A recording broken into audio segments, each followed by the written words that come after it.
And it's your boy with the fat SwaggyReacts, and we are back with another reaction video, man. And we back with Scary Hour, man. We back with a slapped hand video. And I do apologize for not like uploading on like yesterday, but y'all ones that seen the live, like y'all know why, know what I'm saying? So I mean, I'm feeling a lot better, know what I'm saying? The numbness and stuff has went down. I can actually talk normally now. So I appreciate everyone that's been, you know, just giving me the wishes, I mean, or whatever. That I mean, obviously, like, get well, you know what I'm saying? And I'm happy to be back, man. So we about to get back on this grind on these reactions, man. So let me know what I need to react to. And also, man, just like, stay tuned, man. I got something big for you guys, man. So just make sure you guys are always like subscribe to your boy, and make sure you guys got the click that bell as well, so you don't miss no reactions that I drop, man. But tonight we're gonna be checking out scary, like, urban legends that turned out whatever to be true. Like, share, comment, subscribe. Like, if you guys like scary reactions, I drop one of these every night at 11 p.m. So make sure you guys hit that subscribe button and join the game, man. So without further ado, let's go ahead and get into it. Let's go.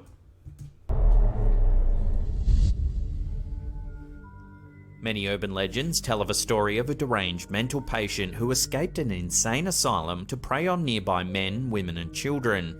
While these stories are often complete fabrications that play on common fears and misconceptions about individuals with psychological problems, in the case of the Cropsey legend, a killer associated with a mental institution who was convicted of murder, it probably didn't turn out how most people would expect. According to the most common iteration of the popular legend, which circulated around New York City through the 70s and 80s, Cropsey was an escaped mental patient who hid in the tunnels underneath an old tuberculosis hospital during the day. At nighttime, he would supposedly prowl the darkness, in search of wayward children and vulnerable targets to prey on. Oh, man. Some iterations of the tale. And like, okay, like, as far as the hospital or like wherever he was at, like, what happened? Like, I mean, how did you guys lose him? Like, what happened? Like, he just happened to just wander off somewhere like during the night or something? Like, what happened for you guys just to lose him completely? You know what I'm saying? Like, I would like to know that. You know what I'm saying? In the day. At nighttime, he would supposedly prowl the darkness, in search of wayward children and vulnerable targets to prey on. Some iterations of the tale claim that he had a hook for a hand, and the character even made an appearance in The Burning, a 1981 slasher film. Although it's a thrilling tale, no such figure was ever found on Staten Island. Some people even believe that this story was just a clever way to keep kids and teenagers from exploring the many abandoned factories and institutions dotting the landscape of Staten Island at the time. Nonetheless, while the details of the Cropsey legend may have been exaggerated and distorted over the years, the tale does have a strong basis in reality. The story has its roots in a string of disappearances from the early 70s to the late 80s. Throughout this period, children went missing around Staten Island, and although authorities suspected a man named Andre Rand from the start, they simply couldn't find any concrete evidence to detain him. Despite having been convicted of sexually assaulting a girl in the late 19... I mean, bro, just look at this guy, though. Like, do this guy not look the part? Like, come on, he looks just like one of these type of creeps out. Like, bro, come on, look at him. Like, I can't stand guys like this, man. Detain him. Despite having been convicted of sexually assaulting a girl in the late 1960s, Andre Rand had somehow managed to keep his job as a custodian and orderly at the Willowbrook State School, a mental institution on Staten Island. So, this man was also employed by, like, a school, which, I don't get it, bro. Orderly at the Willowbrook State School, a mental institution on Staten Island that he'd been working at since the mid-1960s. Although the institution didn't seem to care about its employees' backgrounds, his shady past eventually came to haunt him after the disappearance of a young girl named Alice Pereira on Staten Island in 1972. Aware of his criminal record, local police questioned the man soon after the girl was reported missing. However, despite their suspicions, they didn't have enough evidence to detain him, so they had to let him go. Over the next 15 years, he was thought to be involved with several more disappearances, but he was only charged in one incident, wherein he kidnapped 11 children and brought them across state lines to buy 11 children, bro. Like, how many more parents, like, do you need for you to just go ahead and get your killer off the streets? If you just pick this man up for this type of case or whatever, and then 10 more happen after, like, I don't...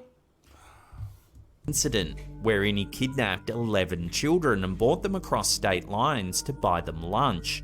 Thankfully, nobody was hurt in the incident, but he only served 16 months. Once he was out of prison, the disappearances continued.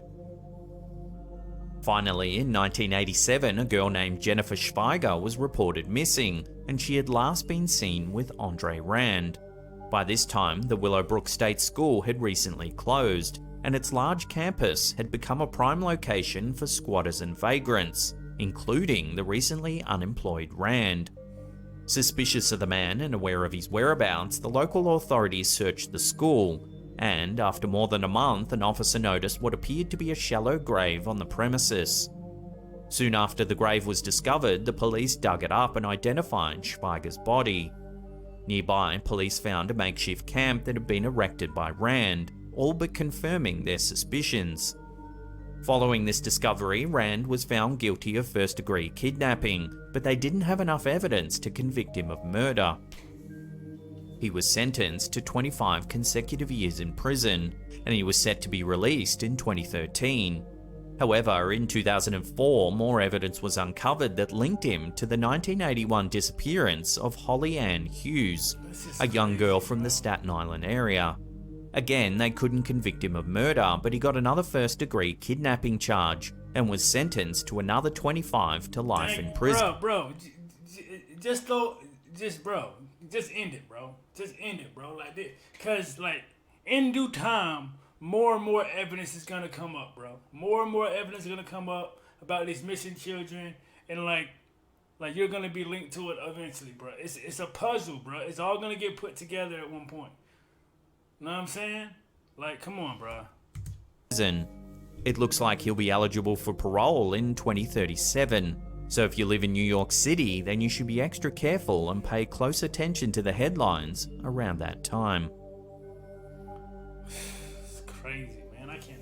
Oh my gosh. I cannot stand. Have you ever seen a mannequin? I just cannot stand guys like this, bro. Like, bro, what? Like, yo. Children, bro. Innocent little children, bro. That looks so lifelike that you could have sworn it was a genuine human body. If you have, then you're not alone, and this may explain why so many stories of corpse mannequins have popped up over the years.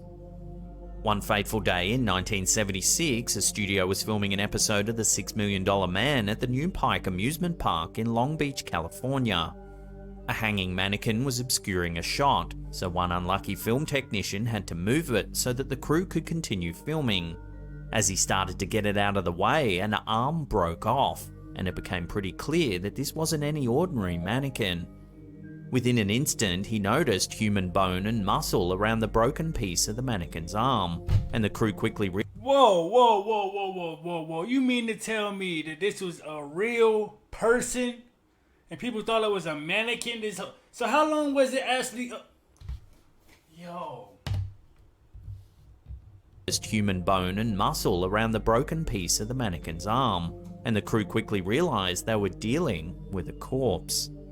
After some investigation, it was found that the corpse belonged to an old criminal named Elmer McCurdy. Having been linked with a series of unsuccessful train robberies and bank heists, he eventually met his end after being shot by police officers in 1911. Due to his lack of friends or family, nobody claimed his body, and it was quickly embalmed and put on display by a dubious undertaker. What? At some point in 1916, some carnival owners posed as McGurdy's brothers to con the undertaker out of McGurdy's body. From then on, the body was used in sideshow attractions by a slew of different owners across the United States, and it eventually found its home at the New Pike amusement park. Upon being uncovered by the film crew 65 years after his death, McCurdy was finally buried at a cemetery in Oklahoma. Bro, wait, bro. That is crazy, bro. Like, how do they persuade the Undertaker to give him the body? This, that, and third. 'Cause they said that he would, like, pretending to be family. I'm guessing they were pretending to be family in order to get the body, and they was literally using it as a display in their music. That's Oklahoma. wow. Wow. If you've ever been on a road trip, then you've probably dealt with your fair share of questionable motels. Between the drug deals, questionable hygiene, and strange characters that frequent them, there's no wonder that there's so many urban legends that have centered around these dilapidated venues. One of the most common stories describes a family or individual unwittingly spending the night in a room with a corpse under the bed. Still, despite the legends, there were never any verified instances of this happening until a couple booked room 222 at a Memphis hotel in January 2010.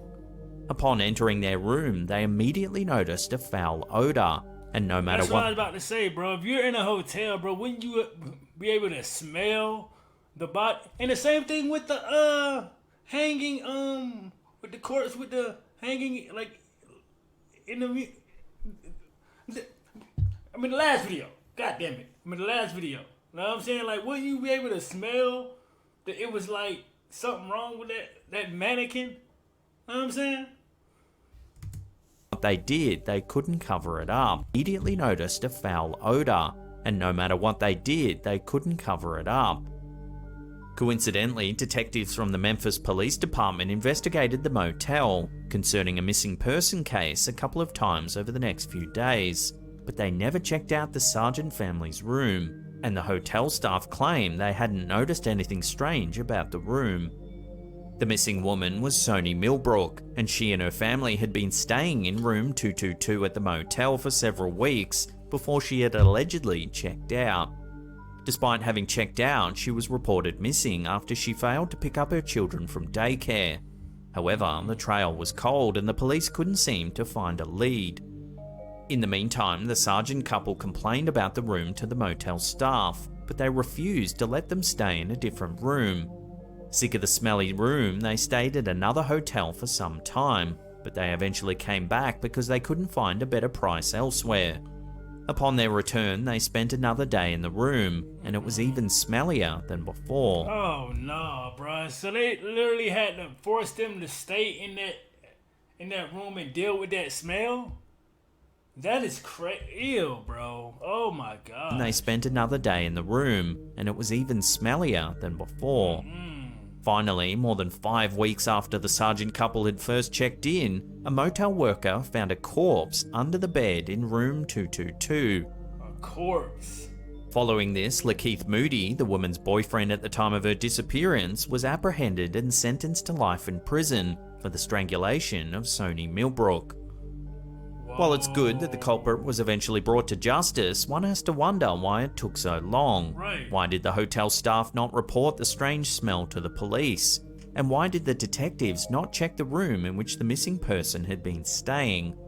While some people have conspiracies and wacky theories about both aspects of the case, the most likely answer is plain incompetence. Thus, whether you're managing a hotel or running an investigation, it's always important to remember to follow your nose and leave no stone or bed unturned. Right.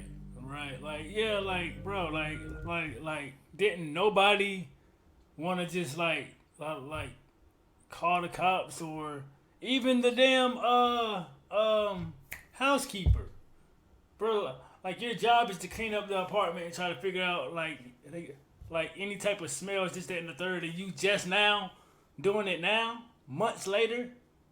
Like, what? Whatever. In 1981, rumours started to spread about an arcade game like no other. They called it Polybius and said that it had psychoactive effects like some kind of hallucinogenic drug. While many have said that games have addictive properties, much like a drug, people claim that Polybius gave users a strong psychological urge to keep playing the game. While many variations of this legend exist, most versions of the story claim that the Polybius arcade cabinets mysteriously appeared in various spots throughout Portland, Oregon, and caused a slew of deaths and hospital visits immediately after their installation. Moreover, their appearances allegedly coincided with encounters with government agents and mysterious men in black. Reportedly, users would develop amnesia, hallucinations, insomnia, and other serious symptoms after playing the game. According to the most common version of the tale, all game cabinets disappeared within a month of installation, making the story conveniently difficult to verify for skeptics and journalists at the time. No genuine Polybius arcade cabinets have ever been found, and it's widely considered to be a simple urban legend. Nonetheless, several games have caused physical and psychological symptoms in various individuals throughout the history of gaming. Around the inception of the Polybius rumour, an Oregonian named Michael Lopez had to call emergency services after playing the game Tempest on an otherwise ordinary day. He claimed to have experienced a severe migraine and had vision issues after playing the game for some time. According to a newspaper in the area, the bright lights and flashing effects were very disorienting. Thus, the game could have plausibly caused migraines or affected individuals with sensitivities to flashing lights. Games, hardware, and visual media were not as well regulated back then, and video game studios often hired very small and inexperienced teams because the medium was still rather new at the time. Consequently, it's no big surprise that bad or harmful video games were occasionally released to the public. Tempest is just one of many games throughout history that have caused medical problems for players. For example, in 1982, 18-year-old Peter Bukowski achieved a high score in the game Berserk, and subsequently experienced a cardiac event that led to his death. What? While some sources Whoa. I wasn't expecting that right there. I mean, I can see the whole, like being addicted to the games, this, that, and the third, because yes. Games can be very, very addicting, you know what I'm saying? But it's just like, bro, to the point that you go into cardiac arrest and possibly die, that's a whole nother level right there. Like, I've never heard of that part right there, but actually someone actually dying. But like, bro, like that's crazy though, bro. Like people being hospitalized from their visions, like possibly like cramps in their hands, this, that, and the third. I can see it, all that happening, bro. But somebody dying, nah, bro. Like that's crazy. Experienced a cardiac event that led to his death. While some sources claim that he was obese or suffered from heart disease, according to other reports, he was a healthy young man with no known problems. Whatever the case may be, his death serves as a cautionary tale to temper your excitement and not get too carried away. Otherwise, you could find yourself in an ambulance. The aforementioned deaths and other similar events in the early 1980s likely had some influence on the Polybius myth. Moreover, video games were relatively new at the time, so people would ascribe strange and magical properties to arcade cabinets, consoles, cartridges, and other related media. Of course, most people now understand that video games are just complex compilations of binary code that don't contain any supernatural properties, but it's still a good idea to limit your screen time and not get too excited when you do well in a game. Right, yeah. And trust me, I'm the same way when it comes to my video games. I'm very addicted to Call of Duty, 2K, all that, bro. So yes, but I don't be on it like people literally be on it literally 24/7, and I'm not doing that. You know what I'm saying? I got a family, you know what I'm saying? All that to care about, you know what I mean? I'm good on that, you know what I mean? Before we get on to our last story, remember to caress that subscribe button and tickle that little bell icon there, and turn on mysterious. Subscribe to the channel, gang. If you've ever worked in a high-rise office building, you've probably heard the urban legend of a guy pretending to test the strength and sturdiness of the windows and accidentally plunging to his death.